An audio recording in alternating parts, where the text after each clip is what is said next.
Очень благодарен Свете и Александру, что они приехали аж в Одессу для того, чтобы с нашими студентами Академии предпринимателя поделиться всем теми, вернее, той частью, которой они успели поделиться за эти 4 часа.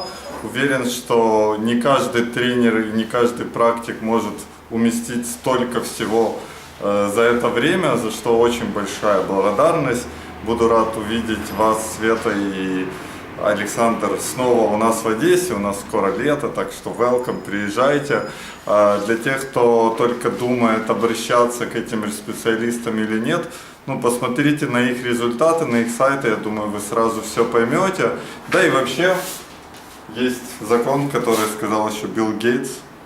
Так что помните про это, открывайте новые сайты, находите новые ниши. Очень благодарен Свете и Александру, что теперь все наши студенты знают, как находить эти ниши, чтобы у них появились очень много вот этих сайтов, чего всем и желаю, и вам тоже.